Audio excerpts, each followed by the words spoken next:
Opciones Educativas.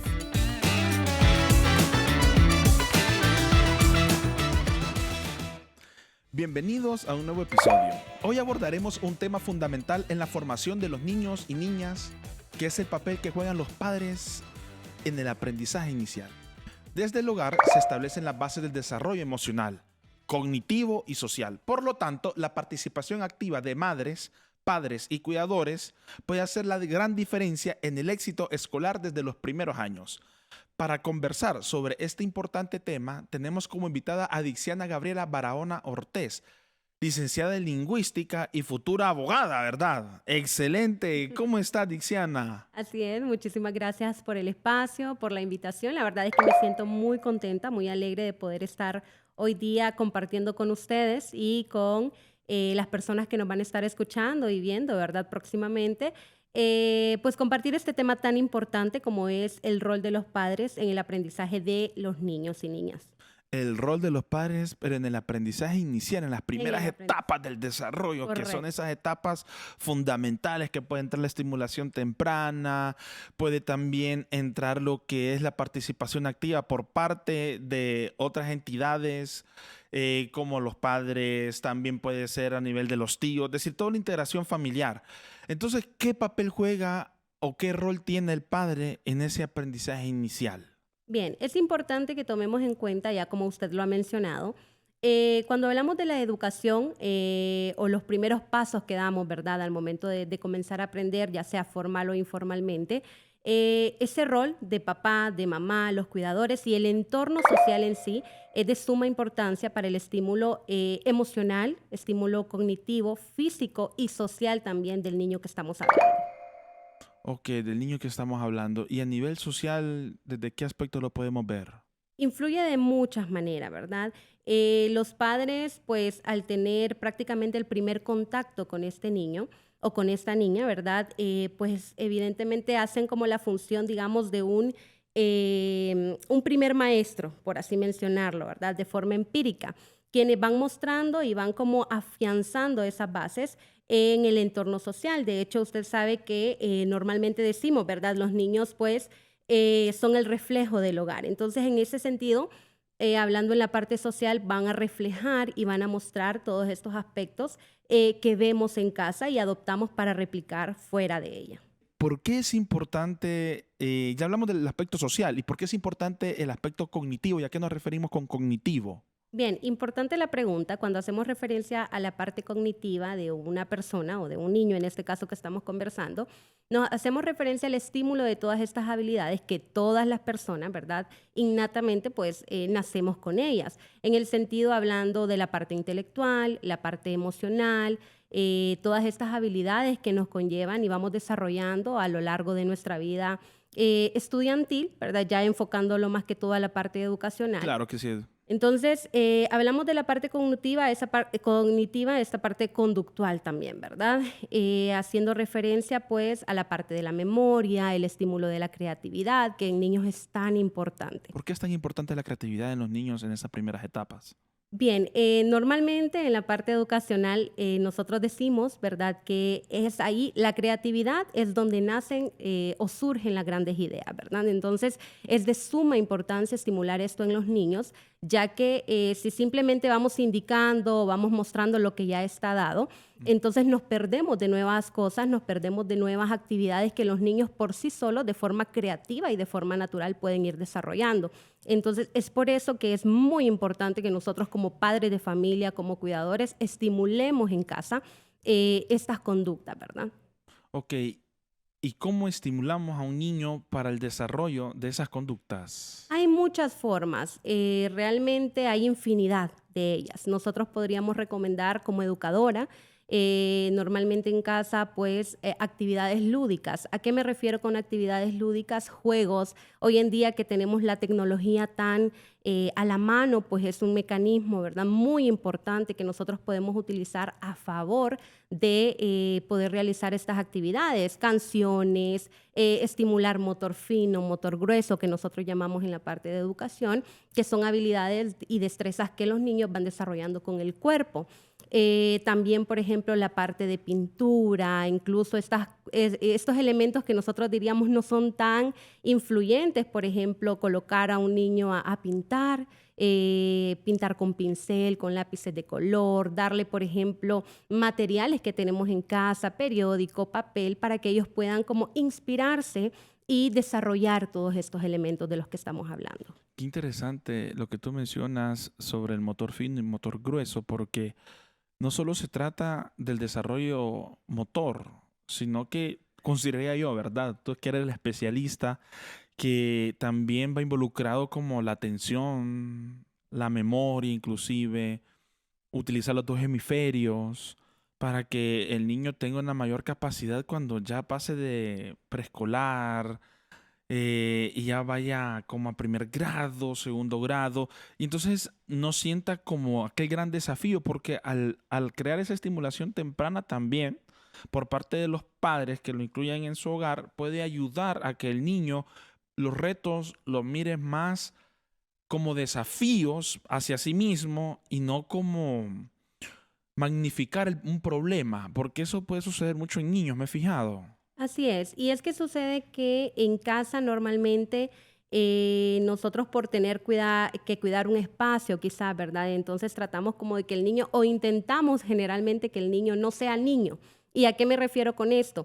Sabemos que los niños tienen gran energía y esto es algo que nosotros como adultos tenemos que comprender y colocarnos en el lugar de ellos. Entonces, muchas veces nosotros como adultos no sabemos gestionar nuestras emociones al momento, por ejemplo, que el niño derramó algo, tiró algo o utilizó un material que nosotros no le dimos, tantas situaciones que se pueden dar día con día, pero es ahí donde nosotros como adultos, ¿verdad? Y como cuidadores, padres y madres de familia, tenemos que fomentar incluso la regulación de emociones en ellos. ¿En qué sentido? El no gritar, el no limitar, ¿verdad? A los niños para no limitar justamente esta parte de creatividad en ellos. Y claro, hay, como mencionábamos al inicio, hay muchas estrategias que hoy en día nosotros como adultos podemos poner en práctica. Ya es importante que vayamos dejando un poco atrás todos estos elementos, por ejemplo, de la escuela tradicional que teníamos, ¿verdad? El hecho de querer imponer alguna sanción de manera, algún castigo físico y demás, porque esto al final va limitando. Ya lo mencionaba, que cuando nosotros gritamos, por ejemplo, o nosotros imponemos un castigo a algún niño, evidentemente, ¿cuál es el mensaje que le estamos mandando? Estamos mandando el mensaje que esto es negativo, no hay que volverlo a hacer, entonces el niño se retrae, se limita y por ende vamos a tener menor respuesta en este aspecto cognitivo, que es todo lo opuesto a lo que nosotros estamos buscando. Ok. em, Fundamental sería entonces que esa participación del padre tenga una efectividad correcta, porque tiene que ir dirigido no solo al juego, ¿verdad? Es Así decir, el es. padre tiene que saber qué es juego, estoy jugando y estoy aprendiendo. Así es.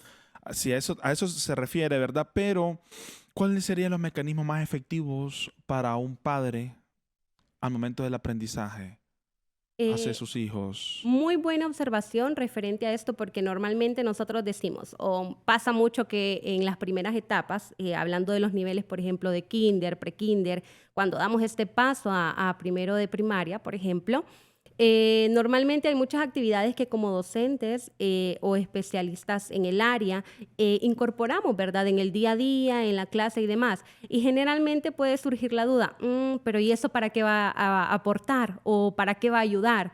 O volvamos, por ejemplo, al ejemplo anterior de una canción, pero ay, hay que poner una canción y esto en qué va a estimular o en qué va a ayudar. Evidentemente, nosotros tenemos que enfocar como padres o cuidadores, tenemos que enfocar cada actividad, saber que tiene que ir orientada a el hecho de querer aprender o querer dejar algún mensaje positivo en el niño, ¿verdad? Hay muchos mecanismos referente al tema de cómo los padres pueden ir jugando o ir haciendo estas actividades de jugar y aprender con los niños, ¿verdad? Como les mencionaba anteriormente, videos, canciones, la música, que es una parte vital en todos La los seres humanos, música. ¿Por qué la exactamente. música? Porque ya está comprobado, ¿verdad? Científicamente que la música influye, ya sea de manera positiva o negativa, dependiendo lo que nosotros Y de queramos. manera positiva, Y de manera positiva específicamente volvemos, ¿verdad? A la parte, por ejemplo, de estimular motor grueso, que es la parte movimientos, ¿verdad? Del cuerpo de como tal. extremidades. Así es. Ok, perfecto. La música, por lo que yo he leído un poco, la música tiene como ciertos, em, como espacios en el cerebro al momento de que se introduce Que estimulan, y ¿verdad? estimulan. Así es. Entonces, como escuchar música clásica ya en adultos, porque a un niño sí le puede parecer un poco aburrido. Así es, Eh, todo va a depender cómo nosotros lo queramos orientar, ¿verdad? Porque también he leído, he investigado referente al tema de música clásica, ya que toca el punto, que estimula gran parte cerebral, perdón, en los niños, porque pues esto, como usted lo menciona, activa elementos cognitivos que evidentemente o inconscientemente van a ir ayudando a la formación cognitiva de este niño. Sí, entonces puede ser una manera efectiva poner música al momento que se le está enseñando al niño jugando, aprendiendo. Claro que sí, puede ser. Ok, qué excelente, la verdad. ¿Y cuál sería el desafío más grande que puede tener un padre al momento del aprendizaje? Generalmente y en una sociedad como la nuestra, uno de los desafíos que nosotros como educadores podemos observar es el tiempo de calidad, ¿verdad? Hablando ya, pues en ese sentido, siempre nosotros decimos que preferimos calidad a cantidad de tiempo. Sabemos que en una sociedad como la nuestra, que mamá trabaja, papá trabaja, ¿verdad? De repente solamente hay alguien externo, un tío, un abuelo o algún conocido que cuida al niño durante estas horas, vemos que este es un desafío, son áreas que tenemos que mejorar. Y en ese sentido vamos a entender, por ejemplo, que llegamos a casa, ¿verdad? Como papás cansados de un día largo, de un día con otras preocupaciones que no competen al niño, que no deberían de influir en él, sin embargo, se ven reflejadas. Normalmente llegamos, ¿verdad?, a hacer nuevamente lo que se tenga que hacer en casa para ya próximamente o el siguiente día tener que volver a salir y se convierte en una rutina. Entonces no hay como una conexión directa del niño con su papá o con su mamá o su cuidador.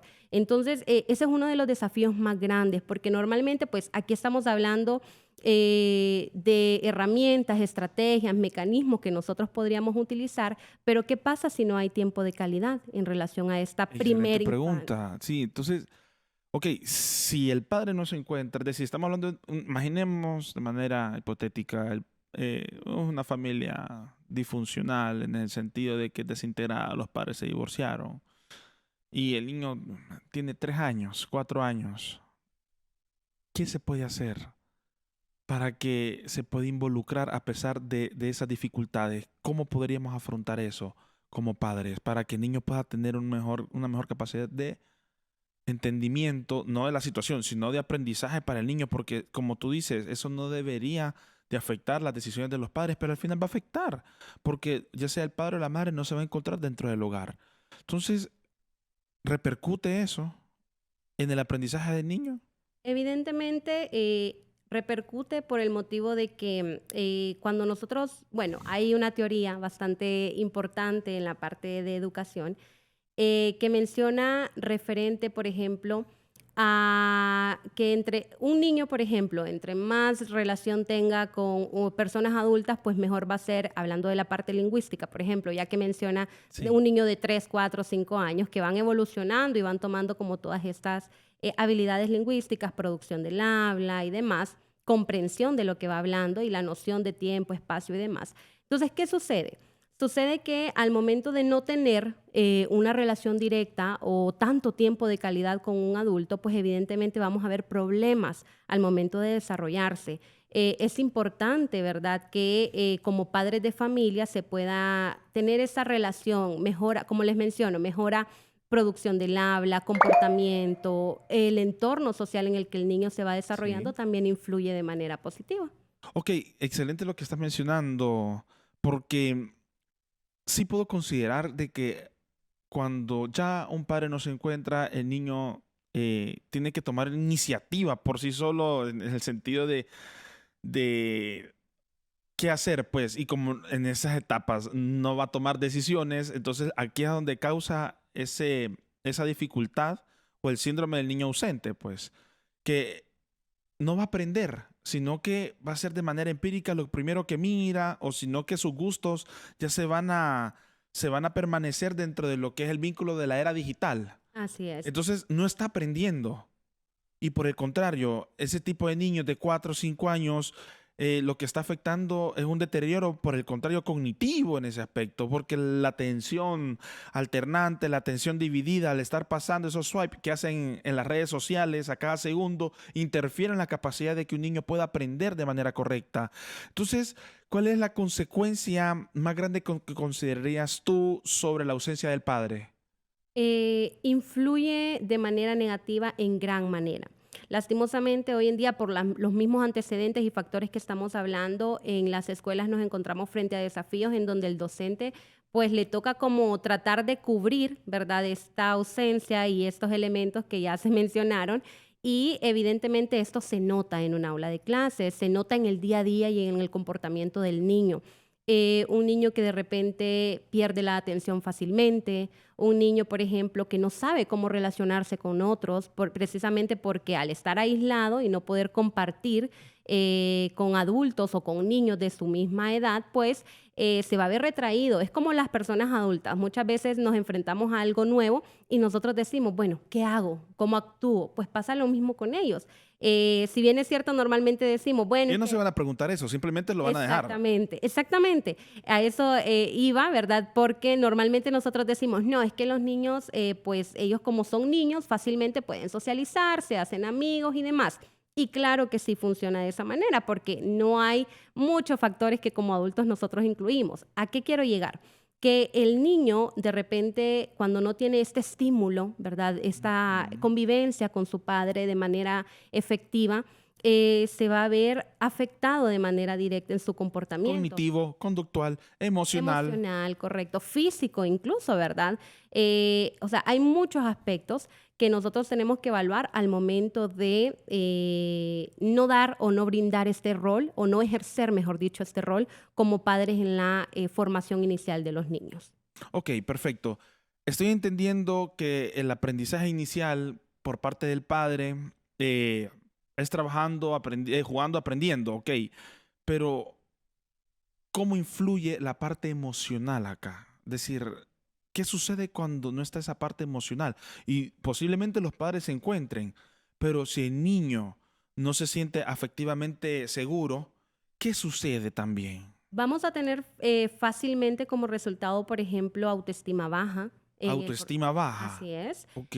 Vamos a tener, por ejemplo, este condicionamiento emocional que se siente, ¿verdad? Y lastimosamente el niño va creciendo con esta ausencia y con este vacío, como normalmente nosotros lo conocemos, ¿verdad? De me falta algo. Ok. Y ese algo tiene que ser llenado y reemplazado con otra cosa.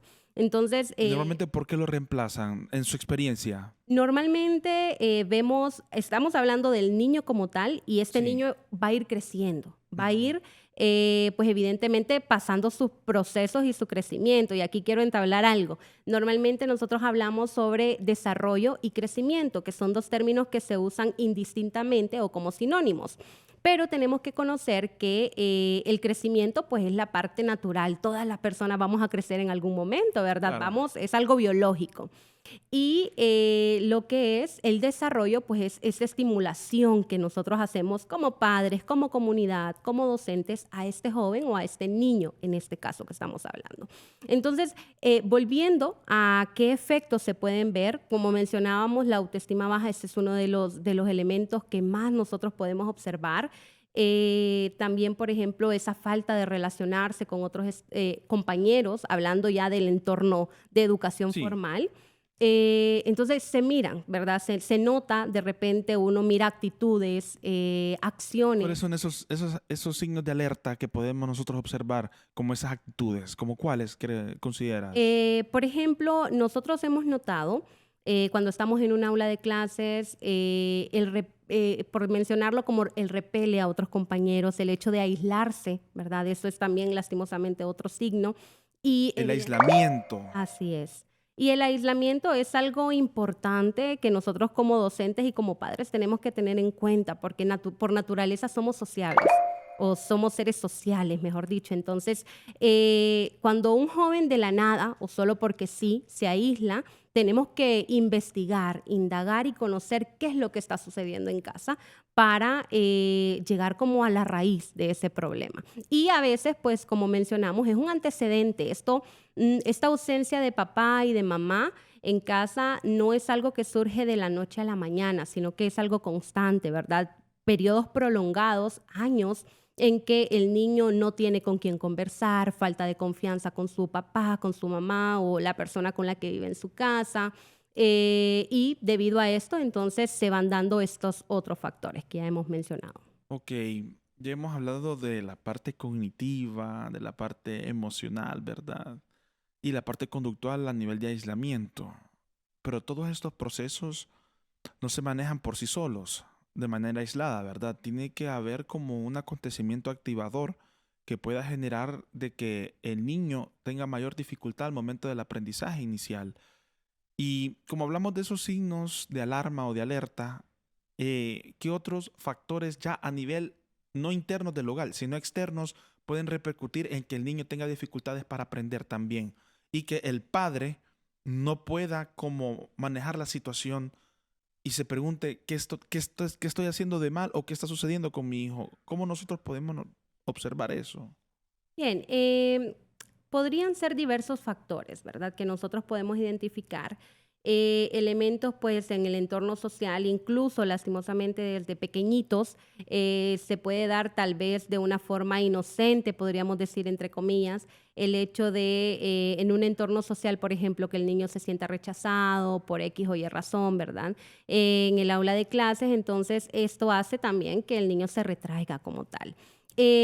Hay factores que nosotros, pues, como educadores o como padres de familia Sí. fácilmente podemos detectar, pero evidentemente esto lo vamos a hacer conociendo a este niño o conociendo a esta niña. Cuando nosotros no compartimos con ellos, pues simplemente cuando nos ocupamos, vaya, solamente de la parte diaria, el hecho de que te bañaste, comiste, te vestiste, ¿verdad? Entonces, todos estos elementos, Como claro, los procesos de cumplimiento que tenés que hacer de exactamente. rutina nada más, Y pero no ves no, más allá. exactamente, pero no nos acercamos, ¿verdad? No es como una conversación, tiempo de calidad, una comunicación abierta, de confianza con ese niño y con esa niña, pues evidentemente como padres no vamos a tener la facilidad de detectar estos elementos. Hay, por ejemplo, factores que se tienen que ver con especialistas, psicólogos y demás, ¿verdad? Factores que de repente ya vienen con el niño que nosotros, por ejemplo, en el aula de clases podemos detectar Ok. y podemos comunicar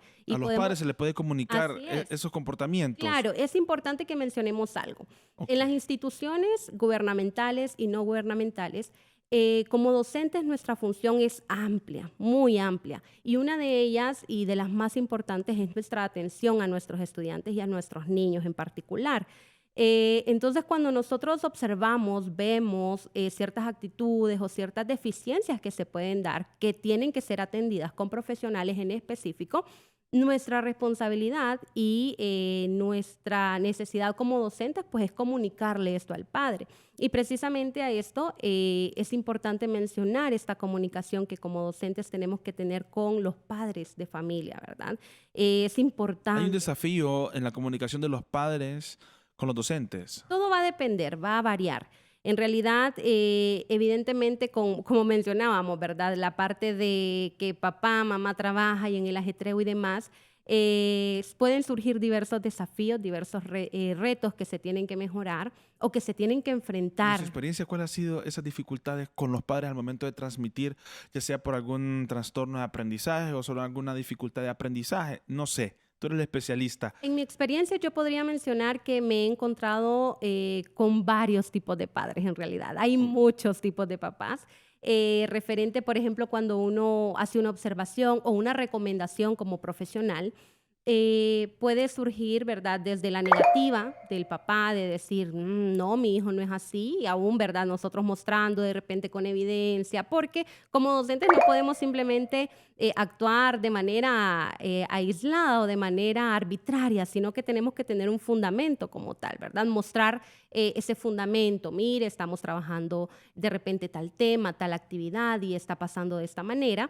Entonces, hay padres que en muchas ocasiones pues tienen la negativa de poder aceptar esta realidad o de poder confrontar, ¿verdad?, estas situaciones, Sí.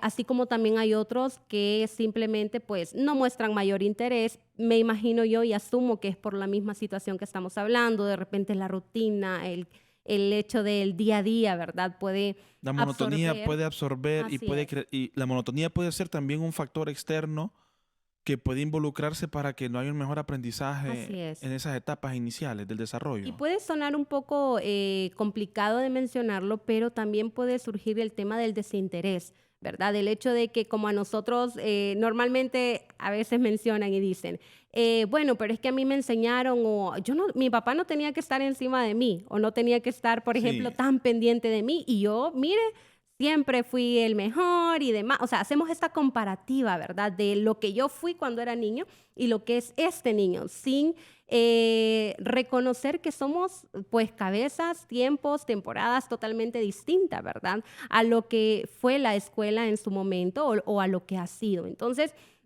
puede ser esta parte del desinterés también que influye como un factor al momento de nosotros como docentes abocarnos con el padre de familia y querer pues ayudar, porque es nuestro compromiso en realidad, es nuestra vocación, el hecho de querer que nuestros estudiantes pues así como son todos diferentes y nos vamos adaptando a las personalidades, a los comportamientos, nos vamos adaptando a las a formas la de forma, sí. que cada uno va aprendiendo, pero es indispensable el apoyo de papá y de mamá en casa, ¿verdad? Es indispensable el apoyo de los padres en casa. Em, Estoy entendiendo básicamente que sí se ocupa totalmente el apoyo de los padres en el hogar, porque los niños van creciendo y van creciendo con soledad, con ese vacío interno, lo cual repercute en todas sus funciones académicas y ahí va de la mano también la parte emocional y cognitiva y conductual que usted estaba mencionando. ¿Cómo, cómo podemos nosotros en realidad darle ese apoyo a los padres, ya sea con un profesional externo o cuál sería como ese apoyo que se le puede dar a los padres como maestros? Lo principal es la comunicación. Ok, la comunicación Hoy, asertiva. así es, la Ok, comunicación asertiva desde el punto de vista, bueno, hoy en día que tenemos la tecnología a nuestro favor en ese sentido, sí, es más fácil que de repente podamos enviar un mensaje o un audio, ¿verdad? O realizar alguna llamada, porque nosotros como docentes tenemos que estar conectados con papá y con mamá. Hay una teoría muy bonita en el área de pedagogía que habla de la triada educacional. ¿Qué significa triada o triángulo educacional? Aquellos factores en donde influye el niño es el centro, está la comunidad, papá y mamá, ¿verdad? Por una qué parte, y los excelente. docentes como Ok, tal. Entonces, es fundamental en realidad la comunicación asertiva cuando no solamente con elementos, por ejemplo, como, mire, dejamos tal tarea, dependiendo cada institución cómo lo maneje, ¿verdad? ujú, Cómo vaya. Entonces, sí es fundamental todos sí. estos elementos de comunicación, que haya una buena relación entre docente y padre, porque al final somos nosotros los que estamos mayor parte del día con los Con niños los niños, más de y 8 horas, 6 horas, sí. exactamente. Y pues el resto del tiempo, ¿verdad? En casa. Entonces sí es importante que haya esa armonía y esa coordinación entre papá y la escuela para que tengan un mejor desarrollo los niños. Ok, perfecto. ¿Qué mensaje final nos puede dar nuestros televidentes para que los padres tengan una mejor capacidad de poder enseñar, de poder crear un mejor aprendizaje en esas etapas del desarrollo? Podríamos decir, para ir concluyendo fácilmente, es importante que nos hagamos responsables, ¿verdad? De Responsabilidad. exactamente de ese tiempo de calidad, de investigar. Ahora con la tecnología, como mencionábamos, hay tantas formas en que nosotros como padres podemos, pues, conocer ¿verdad? Conocer Sí. referente a estrategias, factores que pueden influir. Y como mencionábamos, cada niño pues va a ser diferente. Mi hijo no se va a comparar, por ejemplo, con otro niño porque Claro, son son totalmente totalmente diferentes distintos. en Podemos todos los compartir, sentidos, sí. exactamente, y podemos compartir cualidades y elementos, pero al final cada padre conoce mejor a su hijo. Entonces, mi consejo es ofrecer este tiempo de calidad, Tiempo de poder calidad, informarse, ¿verdad? informarse, tiempo de calidad, Así es, poder también compartir con sus hijos compartir, sí. es importante y jugar con ellos, aprender, que al final del día que ellos tengan un aprendizaje significativo de forma inconsciente, ¿verdad? Sin la necesidad de que ellos sepan que están aprendiendo algo de forma inconsciente, pero al Ok. final ese va a ser el resultado. Ok, muchas gracias por haber estado con nosotros. Bueno, la temática de hoy fue muy interesante, de qué manera los padres pueden tratar de apoyar en el rol a lo que es el hijo. Entonces queremos agradecer su fiel sintonía cada jueves con nosotros. Recuerden seguir nuestras redes sociales por STVE, Telebásica y nuestra página web, donde encuentran recursos valiosos que fomentan un camino hacia la excelencia desde las lecciones educativas y programas complementarios como este video podcast, que cada semana refuerza contenido clave para un mejor futuro en Honduras. Se despide de ustedes David Laínez, neuropsicólogo clínico forense. Hasta nuestro próximo episodio. Que estén bien.